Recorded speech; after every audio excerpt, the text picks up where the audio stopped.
So here's the second story for today.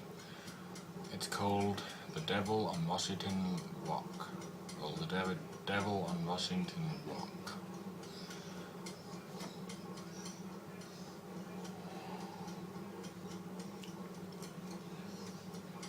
The dream is so vivid. She didn't realize at first that it was a dream. The party was crowded. The guests were cheerful. The food delicious.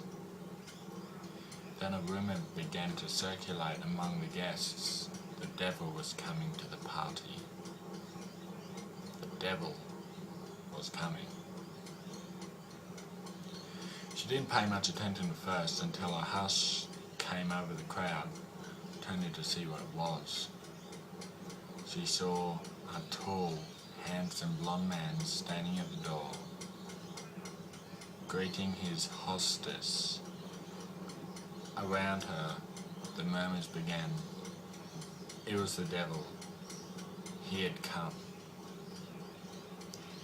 She watched out of the corner of her eye as the devil made the rounds of the room.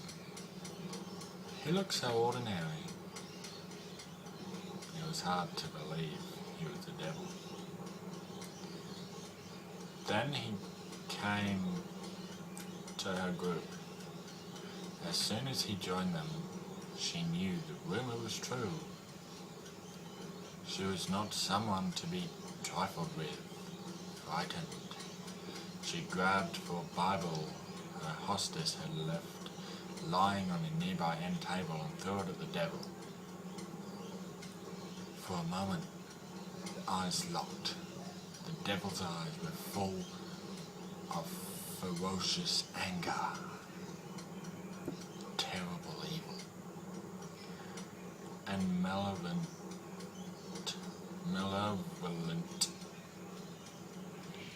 malice directed right at her.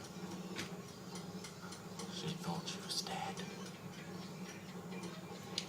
Then she woke and lay trembling in her bed with the light on until dawn.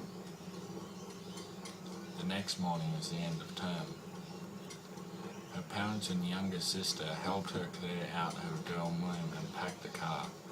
It was dusk before they settled into their seats for the 2-hour drive home.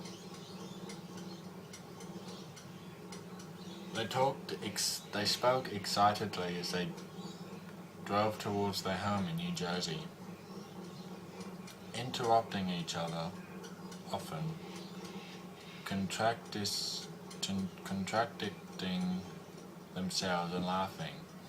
It was good to be together again. They were 15 minutes from home when they left the highway. Her father turned onto Washington Rock Road that led up the mountain through the C-band around Washington Rock State Park and then down the other side of the mountain.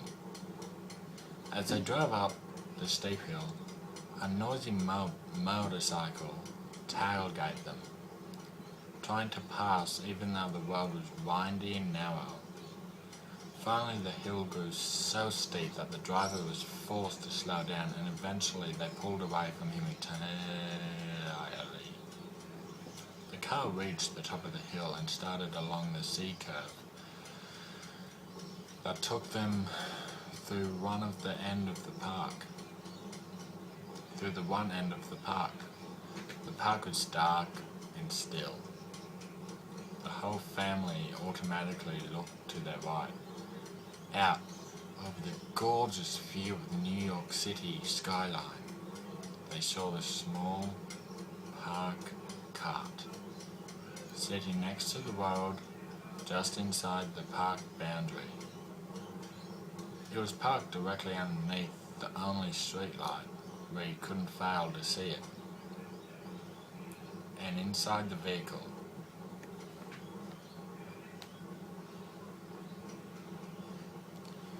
she started trembling fiercely.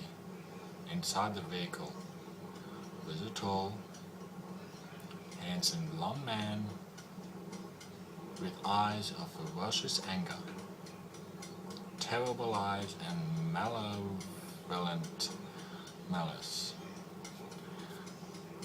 He was a man from her dream. The man everyone said was the devil. By the way, that was Facebook. The tension in the car was palpable. She had mentioned her dream to no one, but her parents and her sister all felt the evil pulsing from inside the figure in the cart. No one spoke as they drove past the man. Suddenly, the engine gave a strange cough. Her father gunned the motor once, twice, thrice, in a silent, desperate battle to keep moving. She gripped her hands together, praying silently as she stared at the figure opposite their car. The engine caught again, and her father pressed down hard on the accelerator. Then they were past the man and roaring away from the park and towards the downward slope of the mountain. She was sweating profusely. Unable to stop shaking, she looked back at the window at the man in the park and saw the motorcycle coming, roaring at last to the top of the hill. It drove halfway around the sea bend as it drew to the opposite side of the figure in the cart.